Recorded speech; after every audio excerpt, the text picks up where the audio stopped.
ఈ రోజుల్లో ఎంతమంది కుటుంబం ఉంటే అంతమందికి మనిషికి ఒక ఫోన్ ఉంటుంది. ఫోన్ లేని మనుషులు చాలా తక్కువ.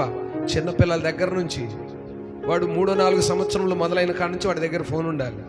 ఫోన్లో అయితే అన్నం తిండు, పాలు తాగడు కదా. అలాంటి దినాల్లో ఉన్నాం మనం. కనుక ఫోన్స్ మన దగ్గర అవైలబుల్లో ఉంటాయి కాబట్టి ప్రతి ఒక్కరూ ఆయన ఉపదేశాలను ఏం చేయాలంటే సిగ్గుపడకుండా ఆయన శాసనాలను అనేక మందికి తెలియజేయాలి. అనేక మంది వాటిని గురించి అనేక మంది దగ్గర మాట్లాడాలి. అనేక మందికి ఆ బోధన మాట్లాడాలి. సేవకుడు ఈరోజు మీరు ఎక్కడైతే కూడుకుంటారో, ఎక్కడైతే సమాజముగా సాయంకాల సమయంలో, ఉదయకాల సమయంలో స్త్రీలు కొంతమంది గుంపులుగా కూడుతూ ఉంటారు కదా. కూడుతుంటారు, కొన్ని సంగతులు, ఊర్లో సంగతులు అన్నీ మాట్లాడుతుంటారు. ఆ యొక్కట్లా, ఈ అన్నట్లా, ఆ వదినట్లా, ఈ చెల్లెలట్లా, ఆయన కొడుకు ఇట్లా, ఆయన కూతురు ఇట్లా. అదే సమయంలో సేవకుడేం మాట్లాడు అని డిస్కస్ చేసుకోండి, అది ఎక్కడికో తీసుకెళ్తుంది.